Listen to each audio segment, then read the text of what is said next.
Hello and welcome to another edition of the Hitting the Hardwood podcast, your home for all the latest Minnesota Lynx and WNBA news, analysis, and coverage. Thank you for tuning into another episode. I'm your host, Mitchell Hansen, and we're back. We took a little bit of a break following the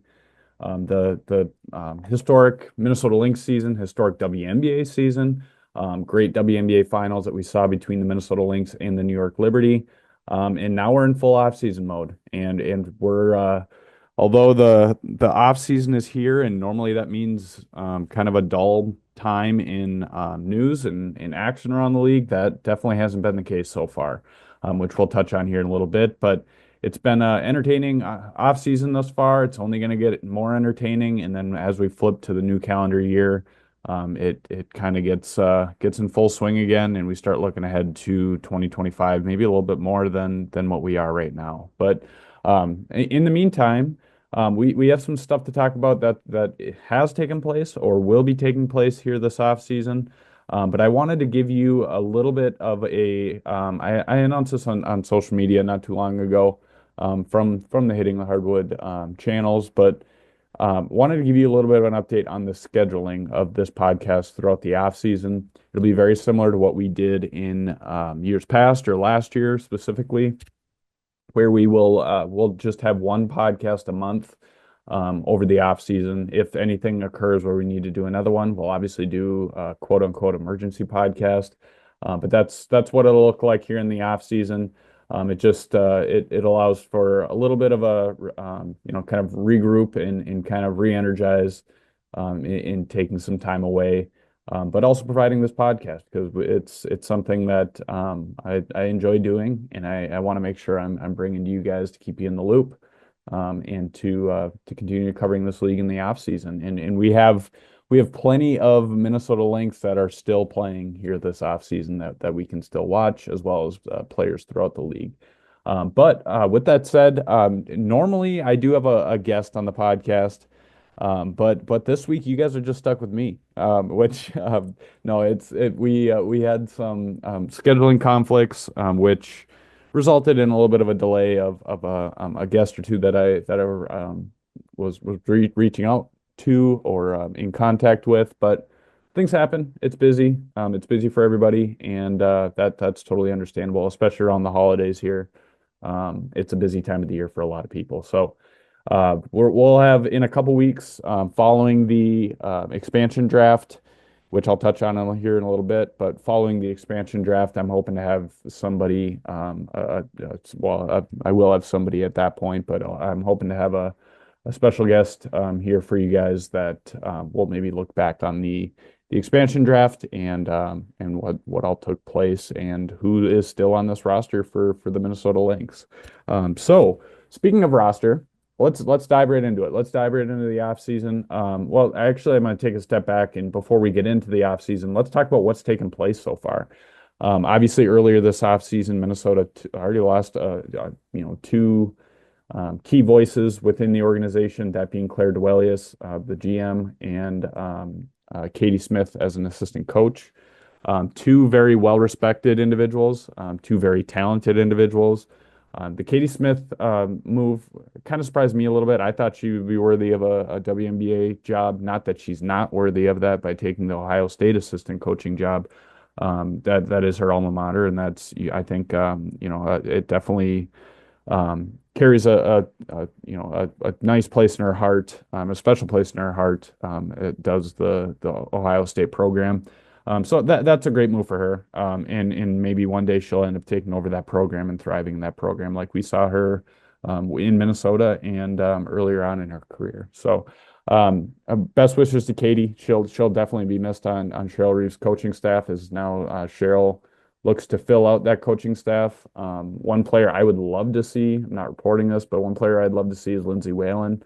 That's now if she wants to get back into coaching, or if she wants to still support this team like she definitely did in 2024 and like she's done throughout her basically her life, but especially since she retired here from the Lynx. But on the other side of things, Claire Duelius, she like I said, a very talented person. She's climbed up the ranks within this Minnesota Lynx organization. took over the GM duties a few years ago, and she now jumps over to Unrivaled, which was co-founded by Nafisa Collier and Brianna Stewart, where she will be the general manager, and she'll take over some executive duties over there as well. So a very cool opportunity for Claire, very well-deserved opportunity for Claire, who is one of the nicest people you'll meet, and like I said, an extremely talented individual. So, but with that said, the Lynx do have some decisions to make, or some I guess moves to make, some hires to make within the front office before they even think about who they have on this team, and that will also they'll have to analyze this roster beyond the expansion draft as well, which I'll touch on here in just a second. But now with the off season, as I mentioned, we had those moves early in this off season. We had in the Lynx organization, as well as we had a bunch of head coaching changes throughout the league. We had 7 vacant head coaching positions out of the 13 teams, and we've seen some of those get filled. Some of those, most of them actually, have been filled by college coaches, which is kind of cool to see them taking the leap to the WNBA and getting some fresh faces leading the bench here for some WNBA teams, but also some assistant coaches that maybe those who are casual viewers of the league, they don't know who these individuals are. They're going to have a chance to make a name for themselves, which is a really cool thing. But feeding off of that, we've obviously had those moves. We had the draft lottery, which surprisingly the top pick went to the Dallas Wings, who will likely draft Paige Beckers. Well, they will draft Paige Beckers if she is in this draft. But it was a kind of a surprising development with Los Angeles owning the best rights, or best odds, I should say, for the top pick. But that's the way the ball bounces, and Dallas ended up taking the leap and jumping up from number 2 all the way up to number 1, and now they will have some talent to be able to surround Enrique Gumbawale with, and that will likely be, and it should be, Paige Beckers here this offseason, leading up to the 2025 year. And also off of that, we do have, before we get into the players who are playing this offseason, I want to talk a little bit about the expansion draft. By the time, well, you're listening to this, the draft is nearing. The draft will be on December 7th. And each team has the ability to protect up to 6 players. And Minnesota for sure will they'll protect all 5 of their starters, that being Nafisa Collier, Kayla McBride, Courtney Williams, Alana Smith, and Bridget Carlton. Where it gets interesting is the 6th pick, and I actually wrote about this at canashoopas.com, and I wrote about who I believe the Lynx will protect with their 6th pick, or six protection. And I believe that that's going to be Dorka Juhas, who will be entering her 3rd year. I think Dorka has deservingly earned that, and I think that's not a knock on any other player. That's not a knock on any other young talent specifically, but I just think that when it comes to protecting, it's not that you're picking this player over another, but when it comes to protecting, it's it has to be which player that you think Golden State is going to select. So if you're going in and you're torn between, well, leading up to the draft, if you don't know if Golden State's going to select Dorka Juhas or Diamond Miller, maybe you lean towards Dorka Juhas, and then take a chance on maybe Golden State not selecting Diamond Miller. I think that if Dorka Juhas is available, I think Golden State will select her, which would be tough for Minnesota, but it's not something that would be earth-shattering. I mean, especially with the uncertainty of Jess Shepard overseas.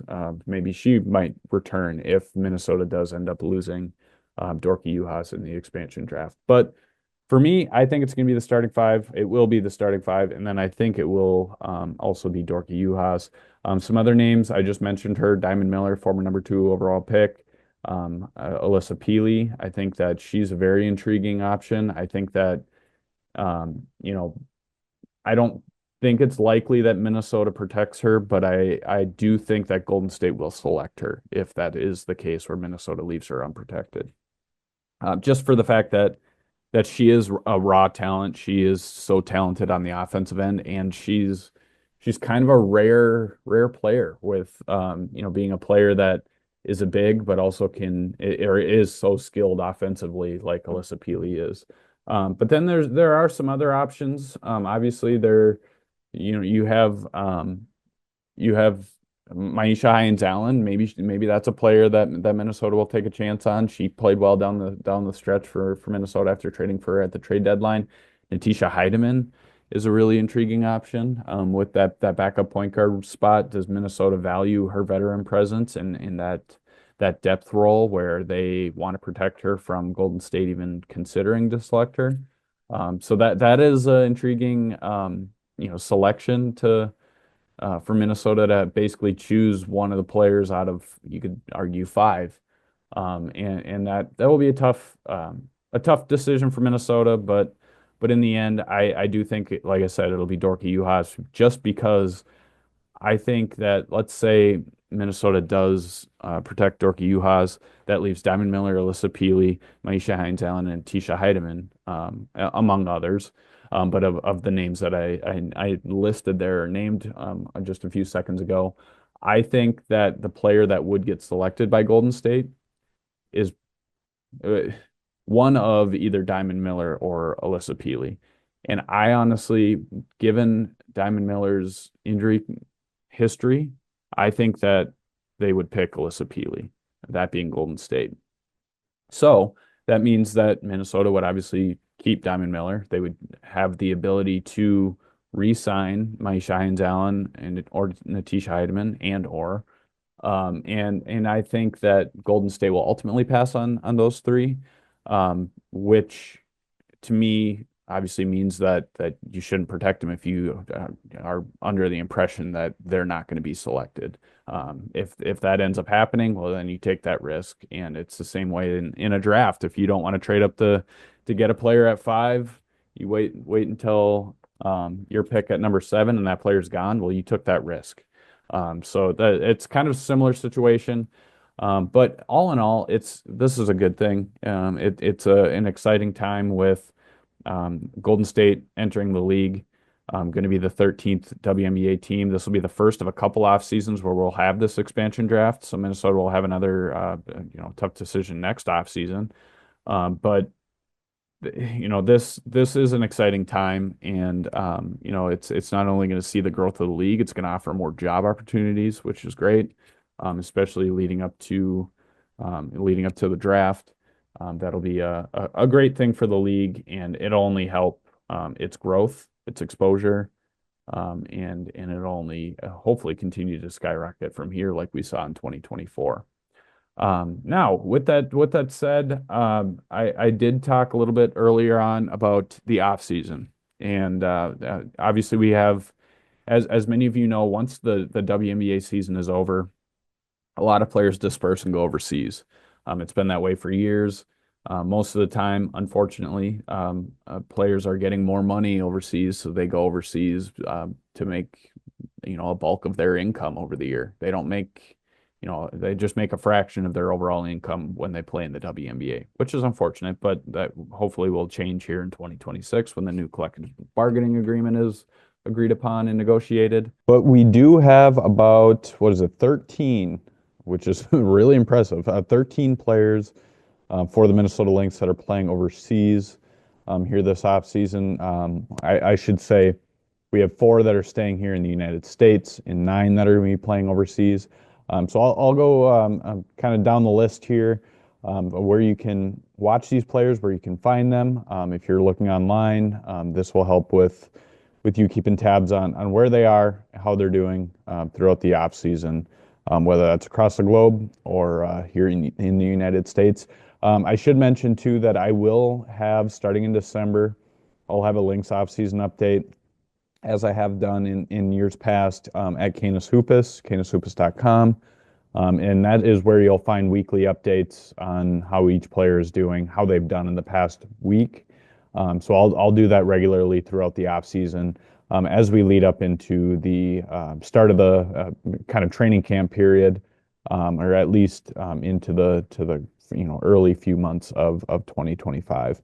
But we can jump right into the players who are going to be playing or who are currently playing or will be playing here this off season. Now, when I say that they will be playing yet this offseason, that is in part due to Unrivaled and Athletes Unlimited not yet starting. But the rest of the people or players who are overseas, their seasons are underway, and they're already playing following the WNBA season. But to start things off, Nafisa Collier, obviously, it's worth or it goes without saying that Collier will be playing in Unrivaled, and she will be joined by Kayla McBride and Courtney Williams. Then Alyssa Peely, who it'll be interesting to see how she does this offseason, to getting more extended playing time, getting more time actually on the court, which she didn't get a lot of time, and with the Lynx with falling kind of down the depth chart at the beginning of the year and not really carving out too big of a role for herself in her first season, which was kind of expected, but maybe not to the extent that it did take place. But she will be playing with Athletes Unlimited. Will be getting some much needed time on the court to continue to develop her game, work more so develop her game on the defensive end, which is something that she needs to work on. Her offensive game is there. The defensive end is where she needs to improve upon if she wants to take her game to the next level. And then we head overseas. We have, as I mentioned, 9 players playing overseas. A few that are from that we haven't seen take the court. I shouldn't say haven't seen. One we have seen, but one we haven't seen. But there's 2 players who did not take the court for the Lynx in 2024. The rest of them did, but are either they're going to be free agents or are going to be returning next year, or their status is still uncertain. But to start things off, Bridget Carleton will once again be playing in Hungary, with the same team as she played for last year or played with last year. On that same note, Dorky Juhas is still playing in Italy again this offseason. Diamond Miller will be going over to Poland. Cecilia Zandolicini is playing in Turkey. Maisha Hines-Allen is playing in China. Jessica Shepard, who sat out the 2024 season due to staying overseas, focusing on her overseas commitments. She sat out the 2024 year, but she is eligible to return after being on a suspended contract in 2024. But she is playing over in Greece this year. And then Alana Smith is playing in China, along with Natisha Heidemann playing in China. And to round things off, Maya Hirsch, who was a draft pick of the Lynx a couple years ago, she is playing in France once again this year. So that is kind of a synopsis of who's playing where, and where you can find the Lynx here this off season. But it's cool to see all these these Lynx players as well as the other WNBA players that are kind of spread out throughout the globe. And this is a very valuable time for them, getting reps, getting consistent reps, especially for these young players. You look at Dorky Juhas, Diamond Miller, even Alyssa Peely staying in the United States. This is a very important time for them to get those reps, to continue to develop their games, and to prove to Minnesota that they are deserving of a maybe a 6-woman spot or one of those first spots coming off the bench. But one player I'm really excited to see is hopefully Diamond. Well, if she can stay healthy, Diamond Miller. I want to see her get some time and see what she can do. I'm also really excited to see Bridget Carleton. See how I think she's just going to have another great offseason this offseason. She had a good offseason last year, but coming off of a career year with Minnesota here in 2024, I think BC will have a good offseason, and she'll help lead her team over in Hungary as well. Now, flipping over to beyond the expansion draft, kind of looking ahead. What do we have next? Obviously, we'll round out the year here. It'll kind of get a little quiet here towards the end of the year, leading up to the new year. But then once that new year flips, once we flip the calendar to 2025, free agency's here. I mean, that's when Qualifying offers can start, and teams can, throughout the month of January, start to negotiate contracts with players, start talking to their own players, start talking to players in general. And then once February hits, that's when players can start signing, putting pen to paper. And then we see the names fly around. But after that, then we'll obviously have the draft in April, the WNBA draft in April. We'll have 13 teams part of that because Golden State will be a part of that at that time.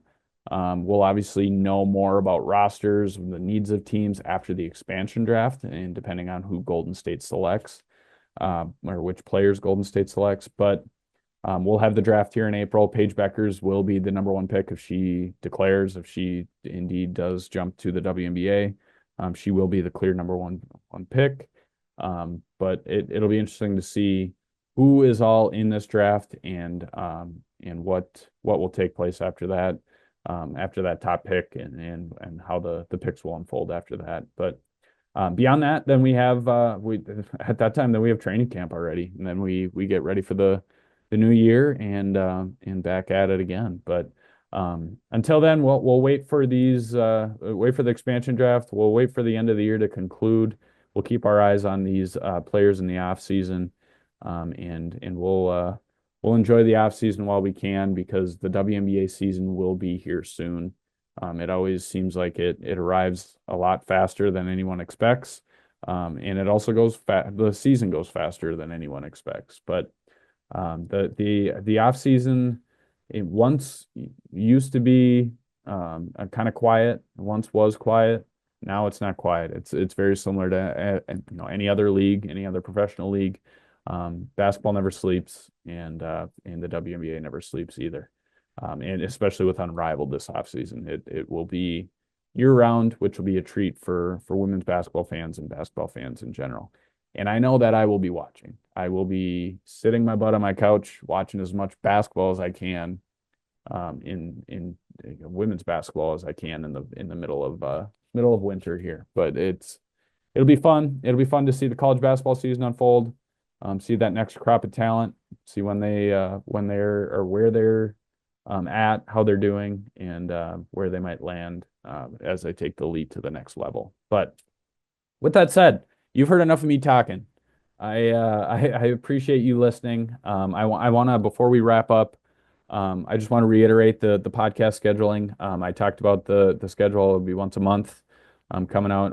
I'm hoping to have it for that first Tuesday of the month, either the first or second Tuesday of each month. It'll still be on Tuesdays though, as we have since the inception of this podcast. But I also want to give a big thank you to everybody for a successful second full season with this podcast.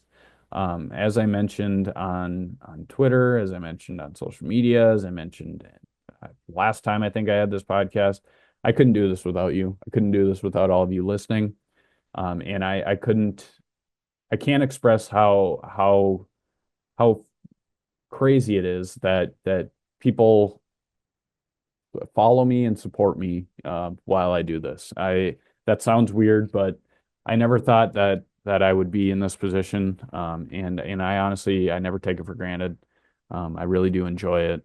And I appreciate every single one of you for following, for listening, for reading, for heckling me on social media, putting up with all of my random gifts that I always post, and everything in between. But as I mentioned, I couldn't do this without you, and I appreciate all of you guys for a great second season. It's going to be my 10th season covering the WNBA here in 2025, which is absolutely nuts.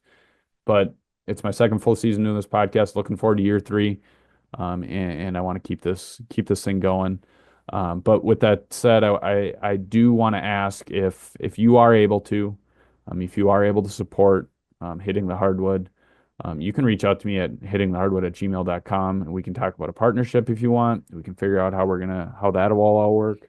But if you could, whether it's $3, $6, $9 a month, whatever it is, start a free trial and see what you like. Please consider supporting us at the Patreon or on our Patreon page as part of our Patreon community. That's patreon.com/hitting the hardwood.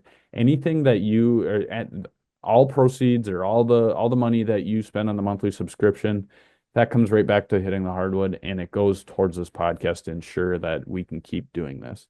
I'm very dedicated to doing this. It's not going anywhere. And as part of being a patron, you get exclusive news, you get exclusive content that you won't get anywhere else. I will continue to do that throughout the off season, and that won't stop throughout the year, basically. So it's you do get a lot of perks. You get discounts at our store. You get early access to podcasts like this, so you can hear me talk multiple times. And I honestly do everything I can to make it worth your time and worth your investment. And I appreciate anything that you can do to support Hitting the Hardwood. Regardless, I appreciate you guys listening. But with that said, I want to give a shout out once more to Jeremy Rushing. Thank you for producing this podcast as you do every single time, every single edition. Really appreciate all that you do.